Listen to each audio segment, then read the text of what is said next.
So just to advise you, today's event is being recorded and we'll be sharing the slides and the video of the webinar post-event, so early next week.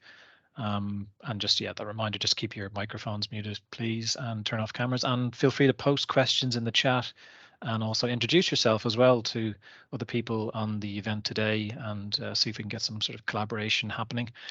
If we can go to our next slide, Tabitha, let's go through the agenda. So we've got some great speakers, predominantly looking around the skills area for local energy systems and sort of wider. So we'll have Emma Dorr shortly after, sort of a quick introduction from me.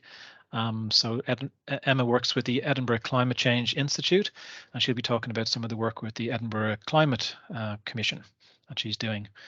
We've also got a presentation from Jim Brown from Energy Skills Partnership. So delivering skills for energy, engineering and construction sectors. That's what Energy Skills Partnership do. So great presentation from Jim on the way.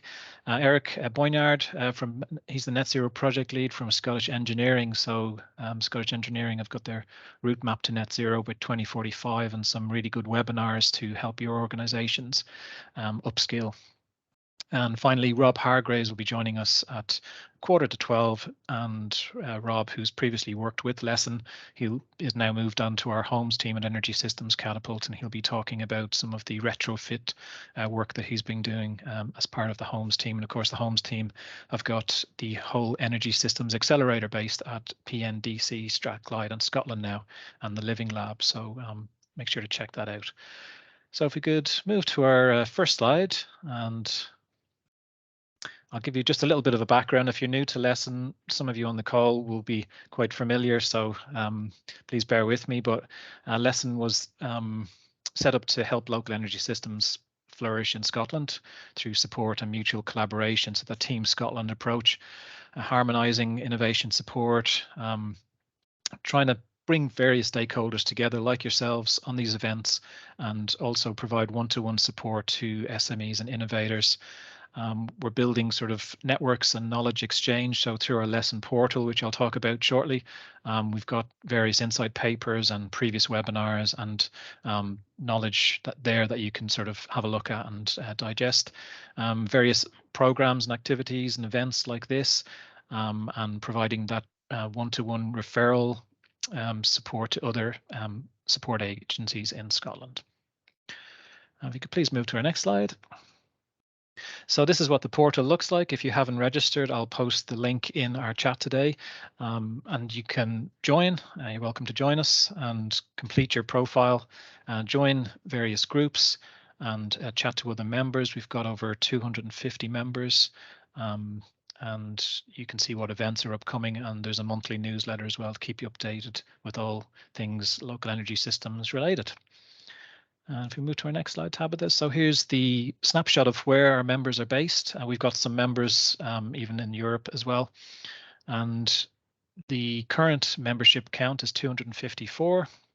We've also got a LESSIN Scotland LinkedIn channel, which you're welcome to join, 239 members on there. We've delivered 16 events, 225 organizations, and the one-to-one support that I mentioned. We've got Samaya Hussain, who's our SME engagement manager, so she can reach out to you if you're interested in one-to-one support. I'd encourage you to please avail of that. If you're a Scottish SME, you can have a one-to-one support surgery for free, and all you need to do is email us at LESSIN. So it's lessin@es.catapult.org.uk. And on to our next slide, please. So some of the groups I mentioned, these are more niched depending on where you work in the sector, what your interest is. So you can join that within the LESSIN portal, and the whole Energy Systems Accelerator, which I mentioned, is there also. So feel free to join us. So first presentation today, and we're bang on time, is from Emma Dorr. So I'd like to introduce Emma from the Edinburgh Climate Change Institute. Welcome, Emma, and over to you. Thanks. Good morning. As you mentioned, I work for Edinburgh Climate Change Institute. One of the initiatives that we host is the Edinburgh Climate Commission, who are interested in skills in the city for delivering net zero. This is a broad look across sectors, that are operating in Edinburgh, but hopefully it will be interesting and relevant to the people here today. Next slide, please. So who are Edinburgh Climate Commission? They are a group of around 15 city leaders from various sectors. We've got lawyers, construction, tourism, finance, and their mission is to accelerate climate action and impact in Edinburgh. And the tools that they've chosen to do that are catalysing action, challenging decision makers, and convening stakeholders. It's supported by ECCI, where I work, but also receives some funding from Edinburgh City Council and a research network called the Place-Based Climate Action Network, which is UK-wide. Next slide, please. Thanks. So Edinburgh has an ambitious target of reaching net zero by 2030. And given that target, the Climate Commission worked with colleagues at the University of Leeds in 2020 to set out a roadmap for the city and how to get from here to there, which then became the foundation really for Edinburgh's climate change strategy. In that report, we indicated around 1,147 new jobs in a cost-neutral scenario for the city reaching net zero. So we are interested to understand how can we get from where we are to creating these new jobs, not to mention all of the existing jobs that we'll have to upskill and retrain. Next slide, please. Indeed, as most of you will be aware, in their Climate Emergency Skills Action Plan, Skills Development Scotland identifies that there's going to need to be a significant realignment across the system to deliver net zero in Scotland. And yet, initial more local research indicates that Edinburgh and the southeast of Scotland still has some way to go in order to line up to be able to deliver that. A piece of work that was commissioned by the City Region Deal and delivered by Skills Development Scotland in partnership with some consultants identified a disconnect between the all-important triangle of policy, training and industry, demand, supply and policy not linking up in the ways that they really need to. And a more specific piece of work, deep diving into the construction sector, also commissioned by the City Region Deal, but delivered by Edinburgh's Chamber of Commerce, concluded that really there's a high chance that the construction industry is not yet sufficiently trained in the region. So we've got some way to go. Next slide, please. Thanks. So what did I do? Well, I spoke to 24 stakeholder organisations, public bodies, training providers, industry, various sectors, and the third sector. And I was curious around what are the strengths that they already see in the city's systems to deliver the training and jobs needed. Where are the barriers that people are hitting up against, and what are the opportunities? Where are some examples of things that are already really going well for this? At this point, I do need to issue a warning. This is not a formal academic peer-reviewed piece of work, but more semi-structured conversations among professionals looking for real-time action answers. So you won't find this in any journals at this point, at least. Next slide. Thank you. So despite the wide range of organisations that I spoke to, there were some quite clear themes around barriers that emerged. I want to spend a little time here talking to these different themes. As I said, this is a cross-sectoral piece of work, but I would be interested to hear in the panel discussion at the end if these resonate with you in the local energy sector and what's being done to overcome them. So firstly, for Edinburgh, that there's a issue around spatial coordination in skills. We're looking at things that are coming from national government, looking at regional systems, what's going on within the city, whatever that means, and actually the importance of neighbourhoods. So this manifests itself in various ways, looking at training centre capacity, looking at what's the best use of resources across geographical areas, looking at communicating between those different geographical spaces, and looking at workforce mobility planning, and maybe moving our thinking beyond just the city boundaries. Unsurprisingly, finance came up as a strong theme, and I'll be interested to hear what other speakers have to say on the various funds that are being mobilised. But several people that I spoke to spoke about the existing skills provision funding mechanisms not always being suited for the innovation at pace that's needed, and certainly queries around whether the funding is available is going to be able to deliver the scale of skills and jobs that are necessary. And more at a delivery point of view, several people spoke about the complexity of the funding landscape being a barrier to those accessing or seeking training, particularly looking at SMEs. So moving around then, governance is kind of the elephant in the room as far as skills is concerned in Edinburgh. I mean, very few people would use the term governance itself, but looking at ownership and agendas. And as I went around talking to 24 different organisations, it was an absolutely classic case of, well, I think they're doing something, or maybe, yes, they're leading on it. And no, it's on their agenda for next month. And nobody really holding this and showing ownership or leadership around skills. And that leading to some of the other issues and barriers that we're looking at. Disconnected development across all levels and stakeholders, a lack of focus on skills, and really finding that it sits at the periphery of everybody's agenda. And yet, as we all know, without the people to deliver the work that needs to be done, we're not going to get to net zero. Therefore, it's absolutely central to delivering it. Issues that might be gathered under the title of a just transition were also really important.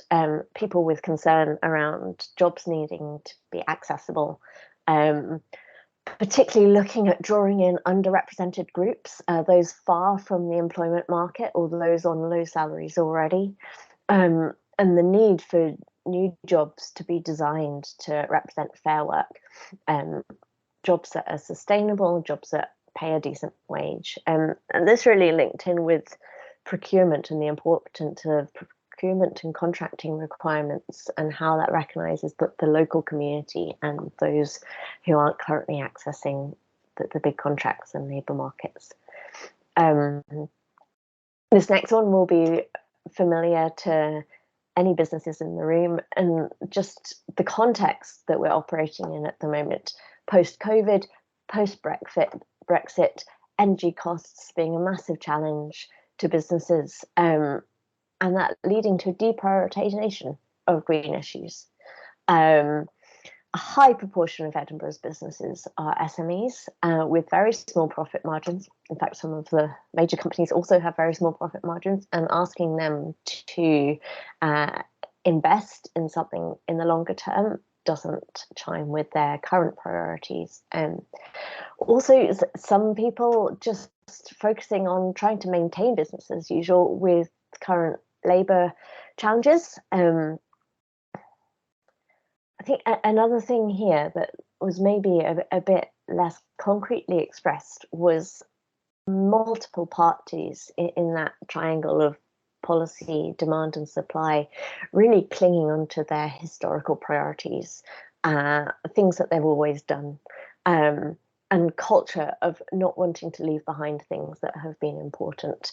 But that's going to have to happen in order to take on new things, new training, new skills, new jobs to deliver net zero, and it really acting against the tide of innovation.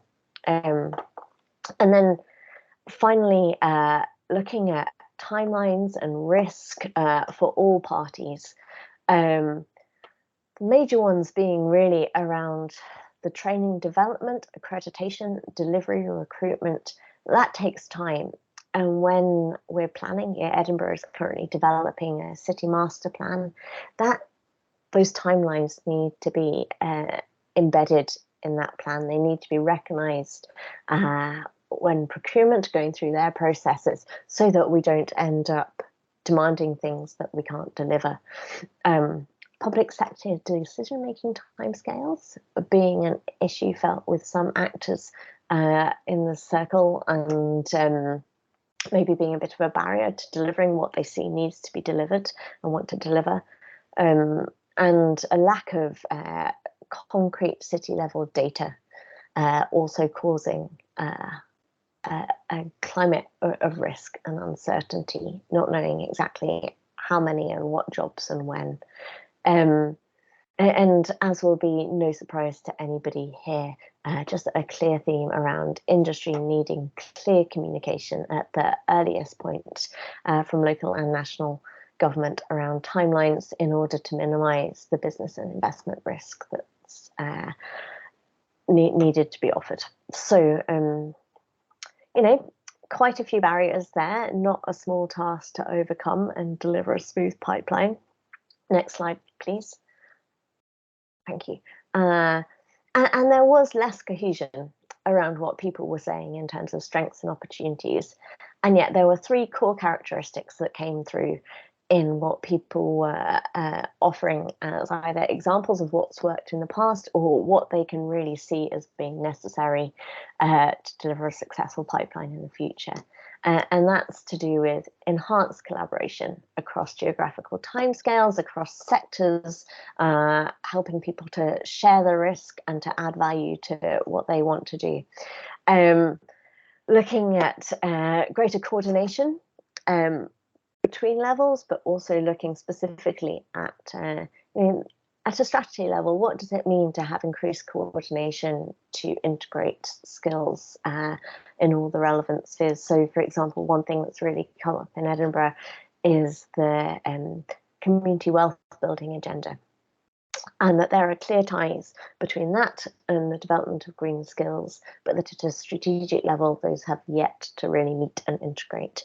We need coordination at an implementation level, for example, procurement departments in different bits of the council, for example, but other bodies too needing to link in with green skills agenda, and also obviously at an operational level, making sure that delivery bodies are coordinating and getting maximum value from what they're doing, and linking those things together. Really, we need greater courage, guys. There is a climate emergency. We need to be looking at innovation in training, flexible, forward-thinking funding models, and moving beyond business as usual. And very often I was speaking to individuals who wanted to be courageous and who had ideas that would move things forward, but felt as though they didn't have permission from the wider cultures that they were working in to do that. So that certainly gave us some food for thought. Next slide, please. So what next? Well, having spent the whole summer talking to lots of people, on 7th of November, I convened the major actors in Edinburgh City to start to bring skills from being a peripheral issue on the agenda into the focus of people's minds. We did some workshops and roundtable discussions, and although disappointingly nobody came up with the silver bullet, it did start some conversations looking at increasing coordination and collaboration. I'm currently working on a paper to challenge the city that will be public on behalf of the Climate Commission, laying out where the opportunities are and really challenging the things that aren't going so well at the moment. And we'll bring that to a series of bilateral conversations, hoping to catalyse action. Next step. Sorry, thank you. Yep, here's my email address. Any questions, comments, or if you just fancy a chat, please get in touch. That's me. That's great. Thank you very much, Emma. Really insightful, and you'll be joining us in the panel discussion. So if you've got any questions for Emma, please post them in our chat. There is a question from Jenny. And for our speakers, if you could respond to some of those questions as well, that would be great in the chat. But we'll also get to them at around 12 o'clock. Jim is on screen. Jim Brown is the Partnership Director with Energy Skills Partnership. Great presentation lined up, and Jim has got to leave right after the presentation. So if you want to post any sort of urgent questions in the chat for Jim, that would be great. Thank you for your time, Jim, and over to you. Thank you, Patrick. And Tabitha, could you move on to the first slide? Yeah, so as Patrick says, I'm Jim Brown. I'm the Director for Energy Skills Partnership in Scotland. I have a number of hats, though. I'm the skills lead for the Scottish Offshore Wind Energy Council, and I also am the chair of the Regional STEM Partnership Steering Group. So quite a piece there to draw things together. So ESP itself, we're a collaboration of Scotland's colleges, industry partners. We focus on energy, engineering, construction, and STEM, and we've aligned with the Climate Emergency Skills Action Plan. The key areas we look at are developing capability, capacity, engaging and influencing, and delivering through partnership. But on the engage and influence piece, to kind of give you a kind of an idea of where we're sitting on that slide. Quite complex, but quite a lot going on. So from the college sector itself, we work very closely with Colleges Scotland, which is the kind of the policy body for the industry, but we work then with the College Development Network, but we also work with the College Principals Group directly, the Vice Principals Group directly, and Business Development Directors directly, and really just trying to get the communication right across all the different levels. I'll say a bit more about how we engage with the curriculum teams as we go through the presentation. We align with government and government policy, so a number of things there that are driving our agenda. So we've revisited our strategy 2 years ago. We've aligned with the climate emergency and the just transition to net zero and the climate emergency skills action plan. We work with the public sector, so we work with a number of government departments directly. We work with all of the public sector agencies in varying capacities as appropriate, and we work with industry. So we've put in kind of some examples of where we work with industry, but we work with all industry bodies across all of our sectors. Next slide, please. So another one of our roles is we sit on the climate emergency skills action plan steering group, implementation steering group, and this slide I've brought in here because I think it's really good at demonstrating some of the challenges we have and opportunities. So the opportunities are really good for us. So the energy transition, transport, construction, manufacture. We've restructured around these 4 key areas. We don't really do much in the agriculture and land base, but we do a heck of a lot in other areas. But the category of, and I'm loath to say green jobs, but the category of jobs.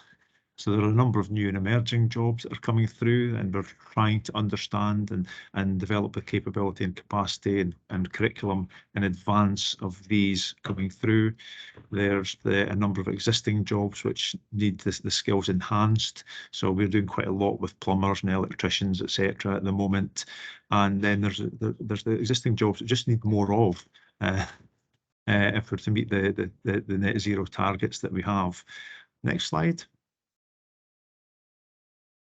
This is a little kind of one-pager that's come out of the CSAP, and I'm not going to dwell on it. It's just something to flag up that is there and some useful information in there. I've left it in there as an image that you can actually cut and paste out if you need to. Next slide, please, Tabitha. So in the energy transition, we're really trying to join the dots. First came the Offshore Wind Industry Council and the Offshore Wind Sector Deal a couple of years ago. That was published, and Scottish Government's response to that was establishing the Scottish Offshore Wind Energy Council. So it was Paul Wheelhouse at the time who established it as the minister, but now Ivan McKee, who co-chairs with an industry representative, it's Brian McFarlane from SSE Renewables. But the key response, and a good thing about this is it looked at what we can affect change on in Scotland. So obviously skills. I'm the skills lead for this and have a working group that takes that activity forward.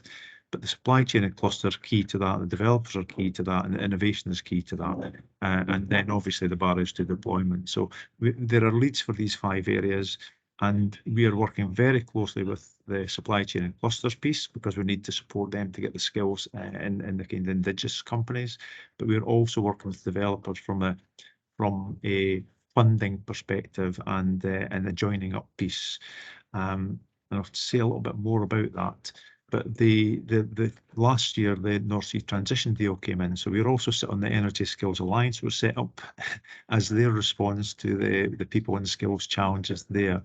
So we're in amongst all of that and really trying to join the dots and align activity across the UK, but for the benefit of Scotland and Scottish companies in the main and Scottish economy. Next slide, please, Tabitha. This is a useful slide, and I think that came out of the study on the kind of workforce model moving forward. This is at a UK level, but it just shows the keys lost off the bottom there. There's a key to that that actually demonstrates the areas. So the dark blue is the oil and gas sector and the job numbers, how it was projected. This was last year, so that will shift slightly, but it will decline over time. The green is the offshore wind with fixed bottom. The blue is offshore wind, which is the floating. So huge expansion in floating offshore wind. And we're working with SDI and SDS and a number of investors around all of this. The orange colours, hydrogen, and the red is carbon capture, utilisation and storage. I just think it's a really useful slide to show the growth that in these areas that we need to respond to now if we're going to make maximise economic opportunities. Next slide, please, Tabitha. Now, as part of the work that we've got with the SOEC, we're bought into the skills intelligence model that the Offshore Wind Industry Council have commissioned. So as part of that, we've customised the questionnaire that goes out to industry. We're working with the supply chain and clusters to make sure that the companies respond. That gives us an understanding of the jobs in the industry at the moment in Scotland, and projection moving forward. So all the investment plans are plugged into this.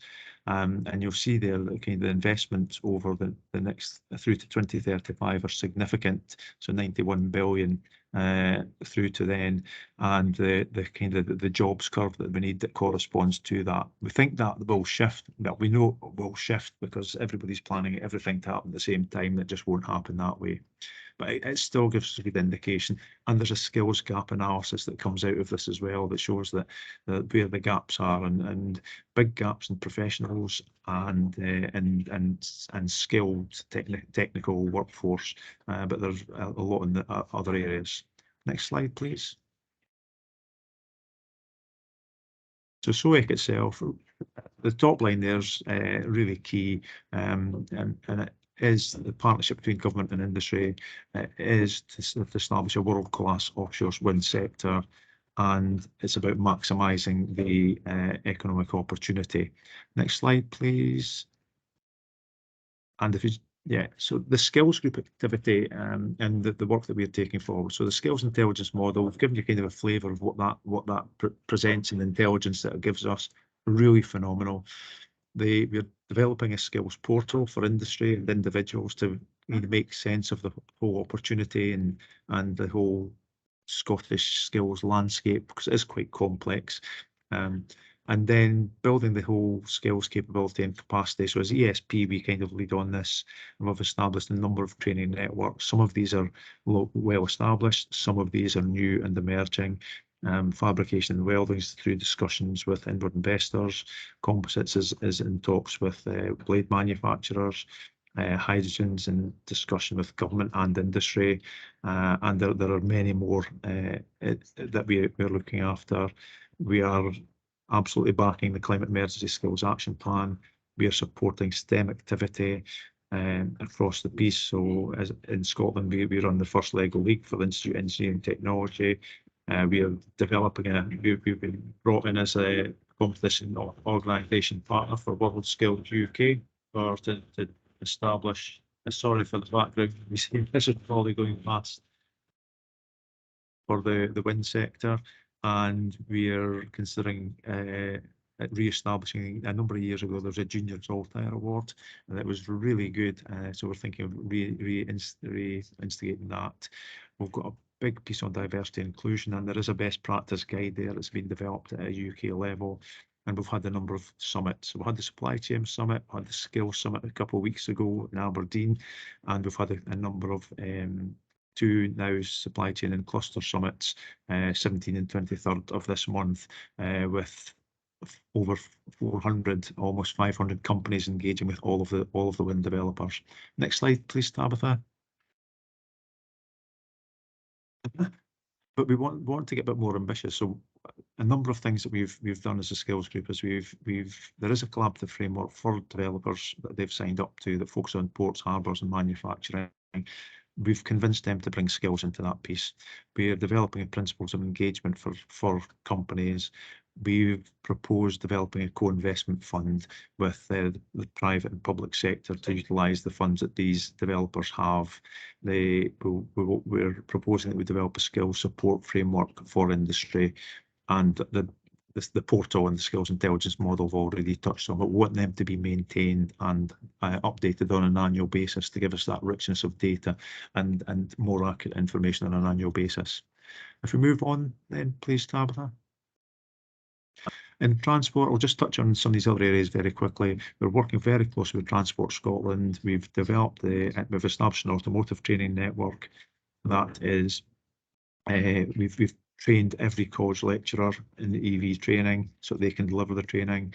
We're working on EV charging now as a priority with industry, and we've invested in electric vehicles. We've now got a priority for heavy duty vehicles, aerospace, and hydrogen is coming through as a big priority in this space as well. So we're working on various CPD programs for colleges and developing curriculum around this. So we've developed a new professional development award in this space. Next slide, please. I'll rush through these very quickly because I realise I'm taking up too much time. Engineer manufacture, very key in this space. We've developed 2 professional development awards in this space. So aimed at those in industry and upskilling in line with advanced manufacturing, industrial automation. Big piece on fabrication welding, which initially was at the kind of the traditional level, but it's very much more coming through as robotic welding, standardization, etc. So there's going to be a hybrid model that we'll need to develop there. We're engaged in the Modern Apprenticeship Review, and we're really looking at the level 8 modern apprenticeship, so higher level apprenticeship to take things forward. And we've been working with Census on a programme around the Internet of Things. So we've got a couple of colleges in there. We've also been working with them on the shoestring project to bring industry on board early with some of these technologies. And again, if you move on, Tabitha. In construction, this has been done a lot in this space. I don't know how relevant it is to the audience, but we've been working with the Energy Saving Trust to establish a low carbon skills fund. We've secured funding to establish 17 centres across Scotland working on energy efficiency measures, whether that be micro renewables or insulation. We're working with the Civil Engineering Contractors Association and establishing an academy to address their skill shortage. We're working with it's actually the Welsh Construction Innovation Centre on a virtual reality resources in construction, and we're working with Scotland Excel, who've got the 800 million project around energy efficiency measures, working with 46 contractors to ensure that they have the skills, which is based on a skills framework that we developed with industry on behalf of government, which I think will hopefully be the next slide. Next slide, please. Yeah, so we worked with government on and industry to develop a skills matrix. So this is what industry have agreed deems as competency. So the core qualification being the trade, if you like, in most instances, but the top-ups that would need to be done to take that forward. And there's a link there on that slide. So it's been brought into the British standard. the past 2030, and the Scottish Government are really promoting this as part of their procurement measures and for industry. So there's a big growth now in industry wanting to be upskilled. And if we move on to the next slide, Tabitha, hopefully you'll see this is the training network that we've established and the different energy efficiency measures that we have running across Scotland. Those that are green are active, those that are in the kind of orange colour are in development. So there's quite a robust approach to be taken forward on this. It was initially funded by Scottish Power Energy Networks for their geographic area, and then we were able to leverage funding from Scottish Government for the kind of north of Scotland. So that's a really good piece, and some of these colleges are very active in upskilling, and we've had some various other funds to support that. So last year we had the National Transition Training Fund and the Low Carbon Skills Fund from Energy Saving Trust again last year. So that's focusing on upskilling the apprentices with the new and emerging technologies. And next slide, please, Tabitha. I think that's me. So I'll leave it at that. I'll keep an eye on the chat and I'll respond to any questions that are in there. That's great, Jim. I know you mentioned you've got to leave soon, so there's a couple of questions. Veronica Noon has posted a couple for you. You probably know Veronica. And Veronica, we do have the key for that slide you mentioned, so that's in the presentation that we'll send out after the event, so that's all good. So Jim, you happy to answer those questions in the chat? I'm not quite sure how much time you've got before you need to go. Yes. Well, what have we got, Veronica? How do the even more challenging targets? Absolutely. We're working with the colleges in this space. So Edinburgh College are hooked in with the local authorities around this. We have supported them. We will always look to the regional college to deliver in the region. We will support them as much as we possibly can. And we need to get the investment though. We need to get the investment in this space now. That's the key challenge at the moment. We need to respond now, and whilst finances are tight, budgets are actually being cut at a time when we need to invest. So we're needing to be smart. Hence, when we with the offshore wind sector, we've kind of proposed this co-investment fund, because the public purse just won't meet this need. So we need a strategic approach, but we need a kind of a partnership approach towards funding it all. Jim, the other questions. So Duncan was sort of asking in terms of the process that you described. Is it delivering too little, too late, especially for cross training of experience? Given there's 7 years to deliver just transition. I think there's a number of challenges in that one, and it depends on the sector. You know, if we're looking at the micro renewables, plumbers and electricians are absolutely full the gunnels with work. So what is the incentive for them to transition into or migrate to these different technologies? So we need to incentivize this. So we have done that. We've done quite a bit last year. Absolutely, it's too little, too late. We need to invest now. We need to accelerate this, and we need to work with industry to do that. One of the areas we are able to work on with apprentices and getting them upskilled as part of their programme. Where in the EV side, that's now becoming standard part of the apprenticeship programme. We want that to happen for all these technologies, but we need to get the existing workforce upskilled as well.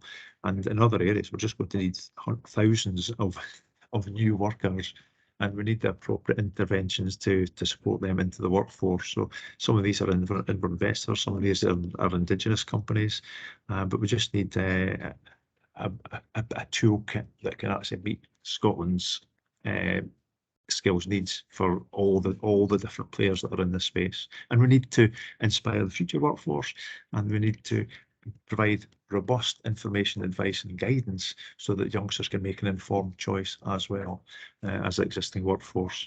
So a huge piece to be done. It's a massive piece. We can't underestimate it, but we need to act now. We need to accelerate everything. Thanks very much, Jim. A couple of questions from Graham and John. If you could just reply in the chat, that would be great, and we'll move on. And we've got a couple more speakers. But thank you very much for your time. Feel free to drop me an email. It's in the presentation. Yeah, that's brilliant. Thanks a Thank lot, you. Jim. So Aye. we're going to move to Eric Boynard from Scottish Engineering. So Eric's just going to share his slides, and I'll hand over to you, Eric, if you'd like to turn your camera on when you get a chance as well. So yeah, Eric is a net zero project lead with Scottish Engineering.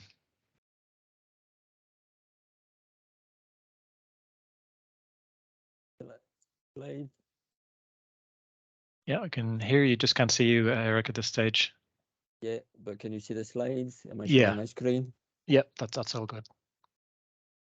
Okay, so if you want to see me, yeah. Is that better? Yeah, that's great. Thank you very much. So what I'm going to talk about today is how Scottish Engineering help businesses to get onto net zero with a view to get net zero by 2045, which is the Scottish Government ambition, and it's based on a programme that has been supported by Skills Development Scotland. So one of the first questions I'm asked when I work on that is, what is net zero? Well, net zero is an opportunity. And to deliver that opportunity, you need 4 key things. You need a vision, you need a motivation, you need capability, and you need a roadmap. So if you don't have a vision, you just create confusions. If you don't have a motivation, you're just going to face resistance. If you don't have capability, you're going to generate frustration. And if you don't have a roadmap, the whole thing is just wasted. But today, what's important is capabilities. And to get the capability, you need skills. To deliver net zero, you're going to need innovation. To innovate, you're going to need skills. And that may be upskilling, that may be reskilling, that may be new skills. It may be a range. You may do that by doing it on the job, apprenticeships. It would be formal, like universities or colleges, or maybe social, like networking. So net zero is an opportunity. Now, what is the roadmap? To make the roadmap, you need to make it smart. And by that, we mean specific, measurable, achievable, relevant, and time-bound. And in there, again, you've got skills. Skills by who is the people are going to make it deliverable and make it achievable. And for that, again, that's where you need skills. So a way to look at it is the 5W and 2H is one of those lean tools. So if you think about the what, you need to define the task, and the task is to reduce emission. And can it be eliminated? No. So that makes it specific, net zero. Why? Because it delivers stakeholder value, and that makes it relevant. And the stakeholders are your consumer, the customer, the employees, the government, your peers, and even your competitors. Where do you want to do it? So is it the best location? So that's going to be your boundaries. And indeed, that makes it measurable. When? That's your roadmap. And that's the tricky one, the timing of it. Is it smart? The T of smart. And that makes it time bound. Who? Your stakeholders. Do they have the skills to deliver it? And that make it achievable. How? The standard, the methodology, is it defined? Do you know how you're going to measure it? And I make it again measurable. And finally, how much? And that's the support. And that's both financial and human support and the funding that goes behind it. And that makes it achievable. But as you can see again, is do they have the skills to make it achievable?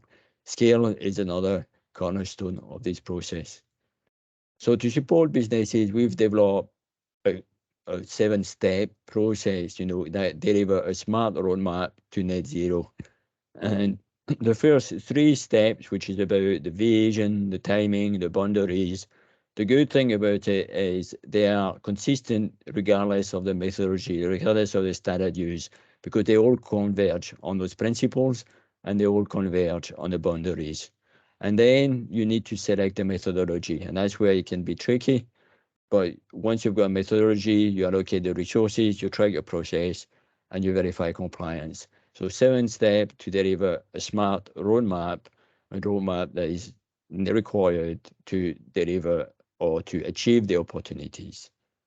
So again, what do you see in there? Resources. And the resources is who?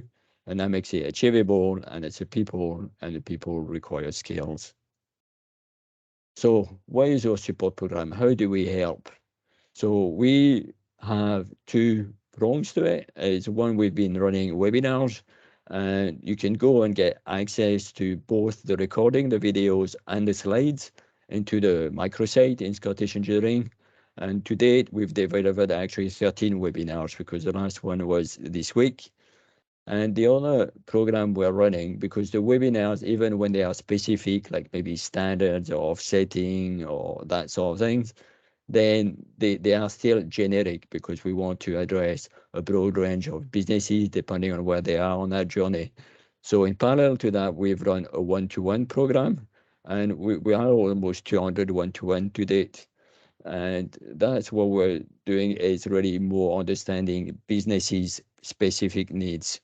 And we support businesses across the four pillars I've just mentioned to deliver the opportunities, and that also includes skills. And Jim mentioned how we work together on that topic, but we also work with CISAP, and we've got a strong network of colleges and universities. So that's how we do the support program. So if I look at the webinar series, what would you find? So in the awareness series, which was the first webinars we did, we are looking at the 5W and 2Hs of net zero, what we looked at.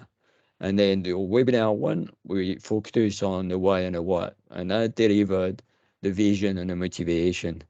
And then on webinar 2, we focused on the how and the when, and the how really focused on the skills. And as you can see, vision, motivation, capability, and roadmap deliver opportunities.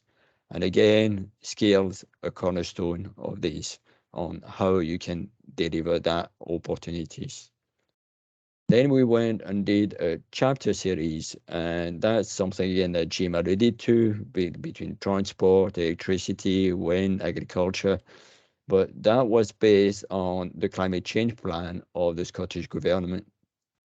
And what we looked again here was we use the design thinking tool of the 4Ds, discover with your vision, define your motivation, develop your capability, and deliver a roadmap. So that's what we looked at: innovations, opportunity, skills, and the roadmap. So to deliver an opportunity. Then we also did a net zero series, and here that was about the roadmap.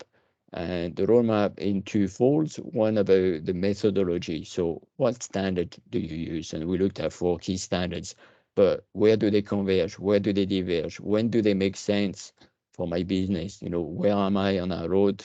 And speaking about the roadmap, then we've developed again a process based on the Scottish government requirement and the exponential roadmap initiative, and that's again how you deliver these. And again, all those pillars have a requirement for skills.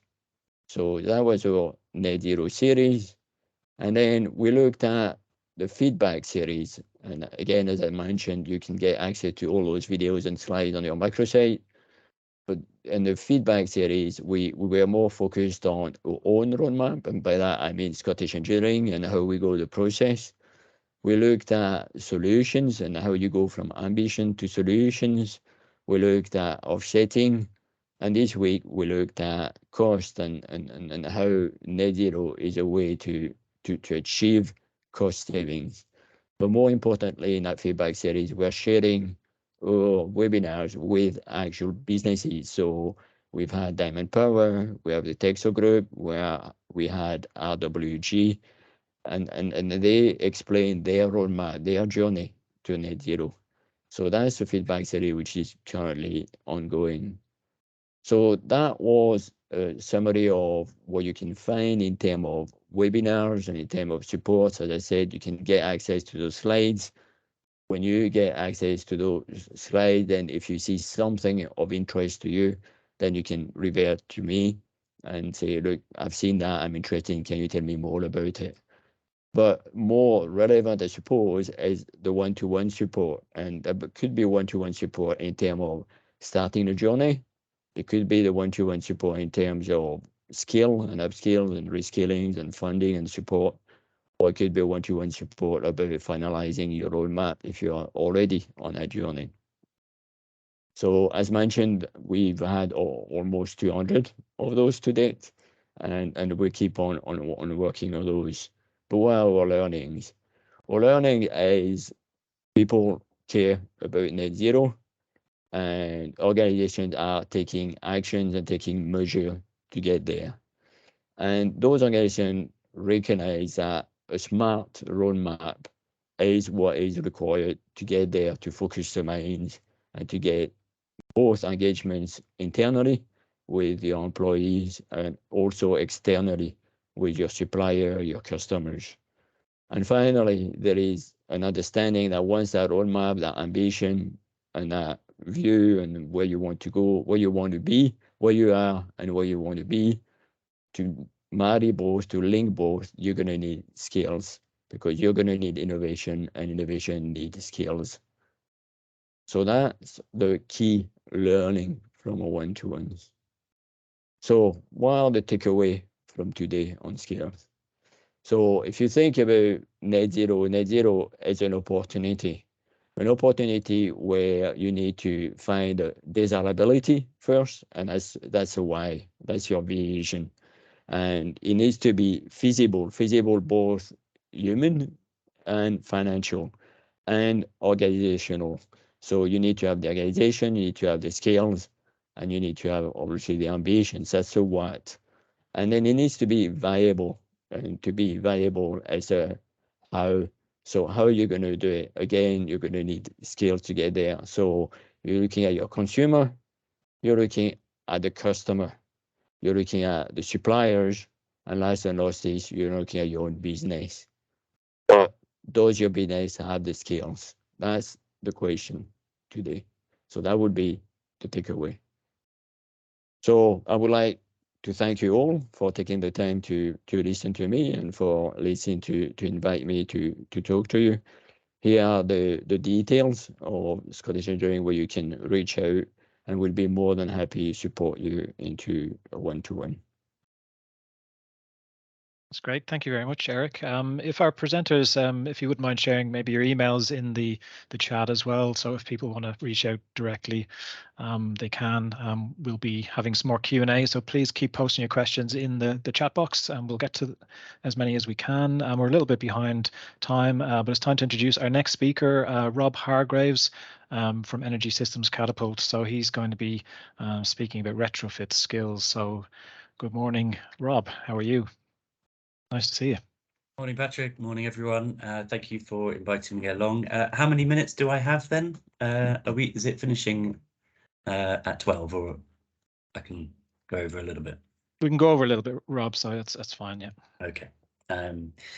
Great. Okay. Well, nice to be here, and I'm going to speak a little bit about the work that Energy Systems Catapult have been doing with regards to the retrofitting of domestic properties. So if we can move on to the next slide, please, Tabitha. I'm pretty sure everyone in the room will be aware of the huge challenge that we face in terms of retrofitting the homes in the UK. People will be familiar with the condition of our existing housing stock, and the need to kind of bring in new technologies to be able to bring all of those homes to meet the government's net zero target by 2050. I saw in the comments earlier, this really is a kind of whole systems approach, and that's what we're looking to kind of bring to decarbonisation of homes. I've been in post since about May this year, and looking at the education sector and the retrofit sector, both are very kind of fragmented. The pathways for retrofit are very unclear, and what we're looking to do is kind of build a whole house approach to retrofit, so that you're not just using different suppliers for different elements of it, but that the whole process is integrated from start to finish, and then also looking at the supply chain as well, making sure that's an integrated process. but certainly the skills challenge is one that is going to be key to be tackled as we move forward. So can we move to the next slide, please? As I said, we're really looking to make this an integrated process for the customer, because building that consumer trust and confidence is going to be key to achieving the scale of retrofit that's required. And also, as part of that, we're looking at the quality and governance of retrofit measures that are going to be installed. They have to be very high quality, and then well integrated as well, so that you've got a whole house system working together to maximize the benefits for people, especially at this time when, as we've seen, energy prices have spiraled. That's really brought into focus the need to reduce energy demand. So the skills essentially that we're going to be needing as we look through this complex customer journey are going to be needed so that all of these answers all of these questions can be answered.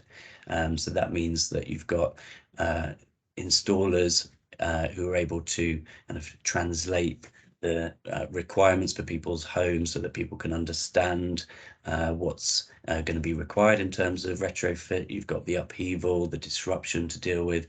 You've got the costs. You've got, at the moment, the process where people will very often look to get 3 quotes from installers, and really, where is the independent advice and guidance for people to make the right decisions for their home? So it's a really difficult customer journey to navigate, and we're looking to try and make sure that areas are prepared with the skills that they need to allow customers to have a kind of as smooth a journey as possible through the retrofit process. So if we can move on to the next slide. So the whole systems approach, what does the whole system kind of entail? So we're looking at foresighting the skills that are going to be needed in the future. So Energy Systems Catapult, we've worked with employers in the sector to think about what competencies they're going to be requiring in the next 5 years or so, to provide that integrated process for people. So we're starting to prepare for the skills that are going to be needed in the future. Then you've got to have industry standards and occupation standards that are up to date with the newest technologies and the latest ways of providing this consumer offer. You've then got to make sure that the curriculum development is there, the training infrastructure is there, and the training providers are all working. So at the moment, again, you've got a very kind of fragmented sector where you've got colleges providing some of those core skills, independent training providers offering the kind of retrofit specific or technology specific courses that are a lot shorter. But very few of the different organizations within the education sector are actually talking to each other. There's no kind of joined up approach to making sure that we've got more people entering the sector with the appropriate skills. And then, of course, there are the market enablers that we've listed at the bottom there. So things that are going to be crucial in terms of making sure people have a smooth customer journey, people get the outcomes that they need. Evaluation of retrofit measures. Again, at the moment, there's not really a way to judge if a retrofit measure has been successful. What should customers be able to expect if they're getting insulation installed, for example? These kind of digital tools are being developed, but there needs to be a kind of accepted standard methodology for this, so that customers know when they're investing in a retrofit measures, they know what they can expect as an outcome in terms of energy savings. And then obviously we're reliant on regional and national policy to be able to build the demand. Again, in the education sector, training providers really are reliant on employers coming to them and saying, we need to have the skills and the courses available for these particular roles. And we're at a really kind of strange time, because if you look at all of the predictions, you look at all of the targets in terms of net zero, we know that there is going to be demand. But then if you speak to training providers, very often they can even be offering subsidized or completely free courses in some of these retrofit areas, and they're struggling to meet to be able to fill the places. So it's a strange kind of paradoxical situation at the moment where we know there is demand, or there's going to be demand, there needs to be demand, but at the moment on the ground, a lot of heating engineers are saying they're, you know, not needing extra training at the moment, or not being able to invest in training for renewable technologies and things like that, because frankly they don't see the need. So a lot is going to depend on the policy from national government and funding, of course, essential to be able to drive some of that demand, both from government but also from the private sector. And that's where by developing really accurate methods for measuring energy savings off the back of retrofit measures, we can de-risk investment, and that's when financial institutes will become more interested in investing in retrofit as we go forward, once there's a way of accurately measuring the impact of retrofit measures. And then of course there's work in terms of the awareness, in terms of building that demand again, building the interest in coming to work in the domestic retrofit sector. A lot of educators that we speak to have said that school leavers don't see the link between retrofitting domestic properties and the green impact that it can have. So we know that domestic heating constitutes about 20% of the UK's carbon footprint. Retrofit is going to play a huge role in reducing that. But at present, school leavers aren't aware, or aren't thinking of retrofit as a kind of a green job, if you like. So that's something that really needs to be brought to the fore. So if we move on to the next slide. This is just outlining some of our current activities within Energy Systems Catapult. And like I say, we've tried to kind of work within the whole kind of system to make sure that we're developing each of these things as we go along, because we've seen from schemes like the Green Homes Grant, for example, where you can have funding available, but if there aren't the skills and the workforce to be able to install measures in a certain area, then the uptake will obviously be reduced. So all aspects of the system need to be working in tandem together, otherwise we'll be obviously let down by the kind of the weakest link in the chain at in any particular area. So if we can move on. Just talk very quickly about a specific project that we've been working on in terms of the foresighting of future skills. It obviously is critical that we prepare now for the skills that are going to be required over the next 5 to 10 years. And we've done research through a literature review, some of our innovation programs with expert interviews to identify some of those key barriers in the sector. And there you can see the kind of key areas around consumer trust and confidence, quality and governance of measures, and then the systems integration. You know, we've talked before about how fragmented the sector is, but making sure that it really is a kind of more integrated process and a whole house approach. And some of the key skills gaps that were identified around the property assessment, the advice and customer care. Up until this year, there really wasn't any training available apart from the kind of energy awareness course, which had a real fuel poverty focus. Any training available for the wider able to pay sector around getting independent advice for retrofit. So that's a key area that we've focused on as we've gone through the research. Jump to the next slide. So as I said, we've kind of worked with employers and technologists in the sector, looking at various educational levels, divided into 3 kind of role groups, as you can see there, and then worked with educators to develop the knowledge and skills statements that covered all of those future competencies. And they were then cross-referenced with existing Institute for Apprenticeship Technical Education standards to find out where the gaps are. And on the next slide, I think we look a little bit in more detail at where those gaps exist. So moving on to the next slide. So here are the kind of main sections of the retrofit value chain, and we allocated each of the kind of gaps in knowledge and skills to one of these specific areas. And there you can see at the bottom, we've also included areas around the policy and decision makers, what knowledge and skills do they need to be able to make decisions for retrofit planning in areas, and what skills are going to be needed by every actor in the retrofit value chains to make sure that they're aware of where their role sits within the overall process. So if we quickly jump to the next one.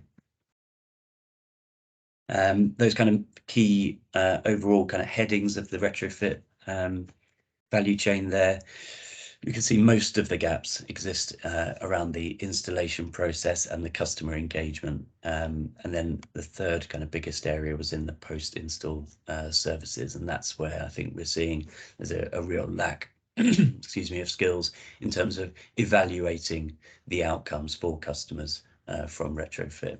So if we go into the next slide, there's a graph that shows those skills gaps broken down into specific areas. And if we look at the four kind of main gaps that we can see there, you've got the skills gaps around design and specification of whole house heating systems.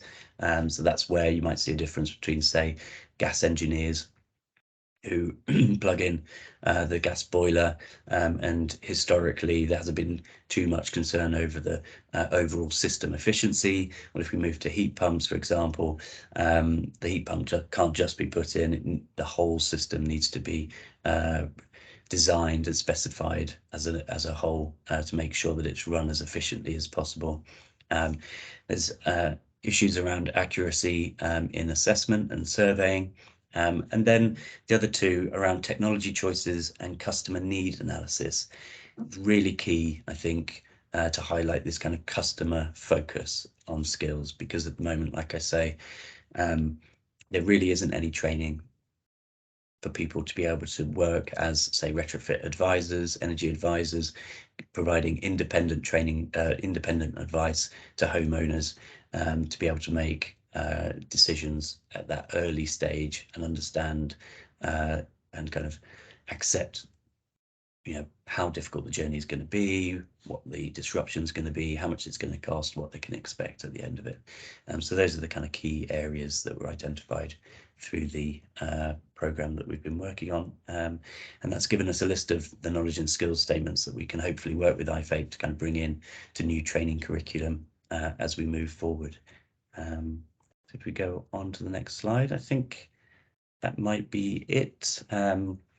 This is where we're hoping to kind of get to in terms of our next packages of work. Like I say, we've got the energy savings methodology, so that's where we can have a high quality, accurate standard for how we measure the benefits and the outcomes of retrofit measures, which we really hope is going to drive the quality going forward.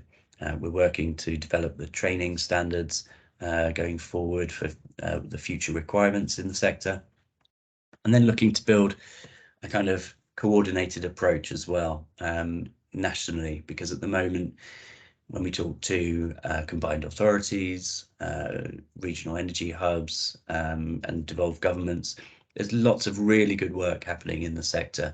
There's also an awful lot of duplication. There's an awful lot of wasted resources, and at this time when there are cuts across the board in terms of government spending, those are things that we really can't afford at the moment. And so finding a way to bring those kind of regional entities together to be able to work together, minimize waste is going to be key to meet the challenge as we go forward. So I think that's it. I apologise if I've overrun a little bit, but that was as quick as I could go, I think. You did well, Rob. Thank you very much. We were running behind time anyway, so it was succinct as possible. So if we could just ask our speakers, the remaining speakers that are still online, just to turn your cameras on and on mic, that would be great. We've got a few questions that have come in, some just statements as well, but feel free to post some more questions in the chat and we'll, I guess, pose some of those questions. So the first one I'll come to, I mean, there's been a bit of a discussion around whole systems. So Duncan has highlighted that, and sort of EPCs, and are we moving at scale and the pace that's needed in terms of net zero? So I guess if you just keep that in the back of your mind, we'll come to that one. But I guess the question initially I want to ask Veronica Noon, who's had to leave the event because it's a busy time of the year and people have other stuff to do as well. But she asked the question, you talk about the complexity around demand and supply in relation to retrofit. So I guess we can begin with you, Rob, particularly the fragmented nature of both of these. Do you have any thoughts about the new refreshed energy and just transition plan and how that should help with some of this? So yeah. Yeah, I'm afraid that's not something that I have experience of. So I'll hand over to someone else to answer that question. Hopefully, one of the other speakers could answer that one. I don't know about that, the detail of that plan. Yeah, so I guess it's really around how do we feed in some of these learnings into a sort of government policy. So I think it's having that joined up approach and speaking with some of the people on the policy teams, really, I guess, to influence and discuss some of your findings that you're doing in the work you're doing in the research, Emma, that you've been doing. Exactly. I mean, I think in terms of policy, it's been such a kind of a unique time in terms of policy coming out of central government at the moment that it really is difficult to keep up with the different plans that are coming out. I think in general, we can say that in terms of government policy, it's long been recognised that the funding schemes that are in place are far too kind of short term in their kind of structure. So it leads to a situation where you have funding schemes, for example, coming out and lots of people applying for the funding, so local authorities and things like that applying for the funding, and then once they're awarded funding, immediately going out to try and procure. And so then you've got all of the installers rushing around to get in position to be able to carry out the work, and then it lasts for a very short amount of time. So all in all, the whole system doesn't really provide those kind of positive assurances when it comes to skills and investing in new skills, because the schemes are so short. What's needed is a long-term approach where employers, the workforce, can really see that there's going to be a demand, not just for 12 months or 9 months or 18 months, but for a long time, because the retrofit sector is made up predominantly of small to medium-sized enterprises. It's very difficult for those types of organizations to afford time off the tools to be able to go and complete training courses. So part of it is about creating training that's more accessible and more flexible for people to be able to carry out outside of work hours, if you like, on the tools. And then the second part is about at kind of government level having policy that really provides long-term assurances. So in terms of that question, any sort of more input, Emma or Eric, or are you happy to move on to our next?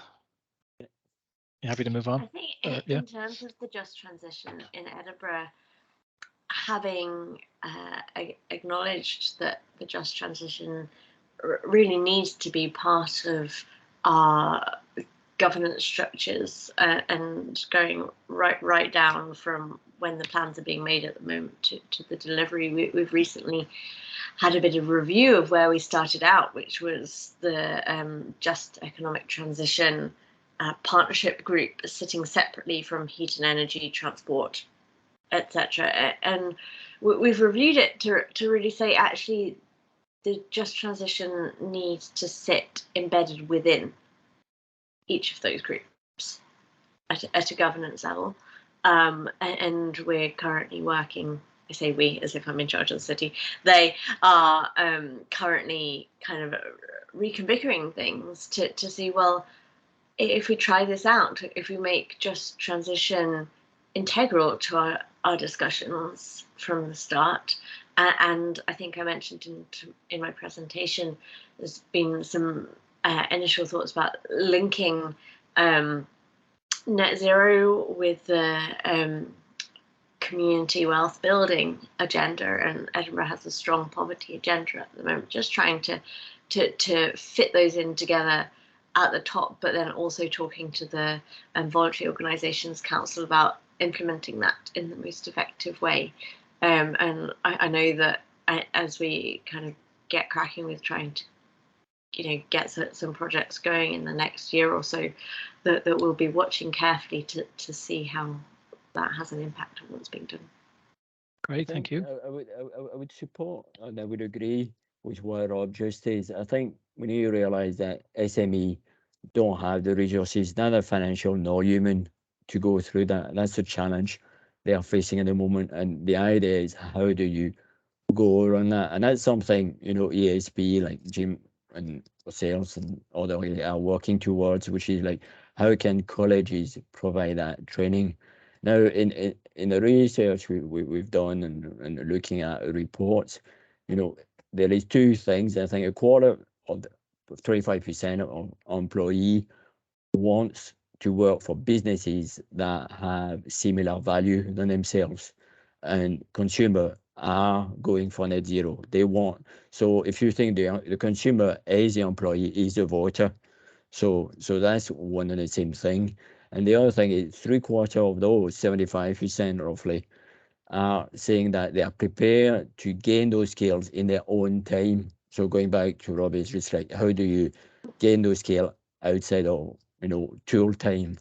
And that there is a keen interest there. So it's there from the employee. It's just a case of how do you make it accessible and how do you make it easy to learn. Right.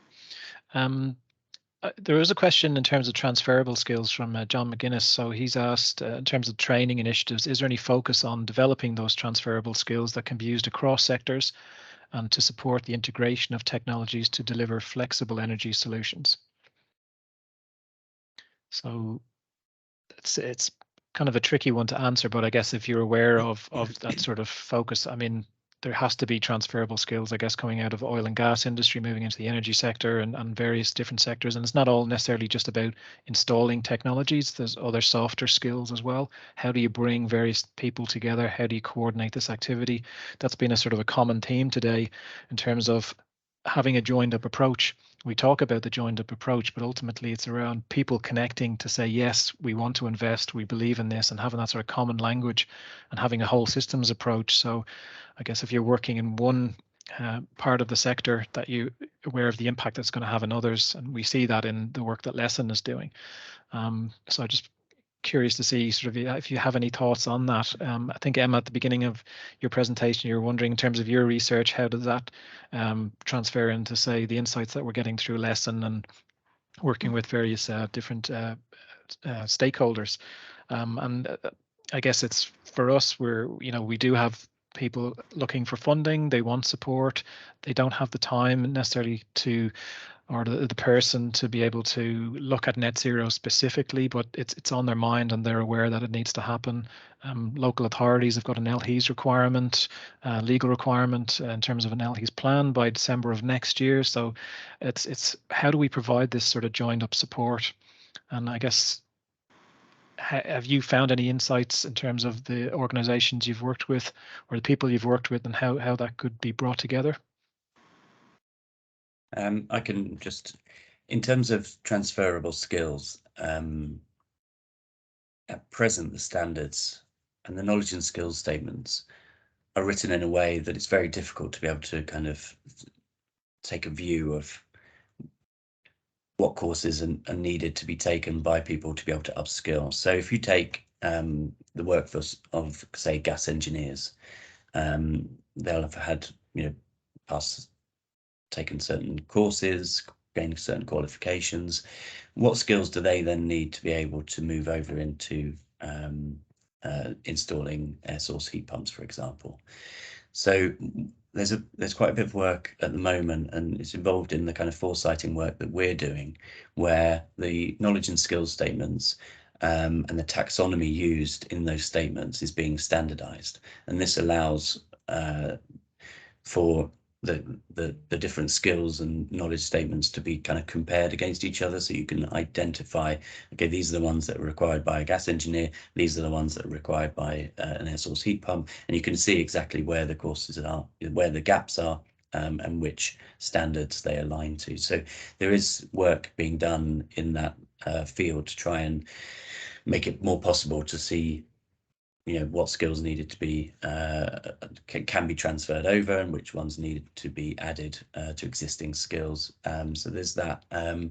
And then in terms of retrofit in particular, I think if you think of it in a practical way, a lot of people who are thinking about retrofit will just go to their local builder or kind of someone, a general labourer, to come in and do the work. So at present, we really need to look at the standards involved in for general builders, and then look at developing kind of bolt-on courses in retrofit for those builders, so that they're aware of where their work is going to sit within the overall process as well. So I think that's an example of the kind of upskilling that's required. At the moment, making sure because you can look at the training courses that are available for retrofit specific elements of technology and things like that, but making sure that the existing workforce and general labourers also have that information and that training available to them is going to be key. I think the view is that there is not such thing as a grain scale, but there is need for graining skills. And if I take the example, so if you take the example of a welder, it doesn't matter if they weld for wind turbine or if they weld for an offshore platform, they are welding. What makes it green is, are they asking where the steel come from? Are they asking, is that recycled steel? Is that steel coming from Sweden? Is it coming from China? Is it being made with hydrogen, or is it made with oil and gas? Thinking about, again, the idea of the gas engineers, it's about the graining of the skill. It's not about not becoming a gas engineer. It's about how do you now handle hydrogen. So you've done all that work on gas. Now, how can you handle hydrogen? So that's, for me, that's a transferable skill. That's a skill that move into the green sector. If you want the gas engineer to also install heat pump, that's reskilling, but that's a brand new skill. So it's a much more complex, time-consuming operations, but one that may have a bigger return. Yeah, and that kind of feeds into Duncan's just mentioned, will lowest cost mantra deliver the skills that demand a premium? So I think it's realizing where these key sort of skill areas are in terms of the policy as well. So if we're deploying heat pumps, do we have those trade installers that are equipped and know how to install? And the evaluation aspect of as well in terms of the retrofit environment, are those technologies suitable for that particular environment that they will go into, and how are they being evaluated after install? Yeah, that's it. I think Duncan's point is really important, because specifically on training, if you think of existing schemes and kind of historically kind of government approach to funding training schemes, there is very often a focus on delivering as many places at lowest cost as possible. And there are training schemes, and if you think about it from the point of view of an installer, they don't want to be away from the tools. And so very often training courses are judged by how quickly they can be completed, how easy they are to complete them, and how cheap they are. And if you've got this kind of system that actually promotes low-cost training solutions, and people get a piece of paper to be able to say that they've qualified and have the accreditation now to be able to carry out work, but actually, how can we benchmark the quality of these training schemes and these training courses? Because if it's just people going through and getting a piece of paper out the back of it, they haven't actually learned the real competencies needed to be able to carry out a high quality job.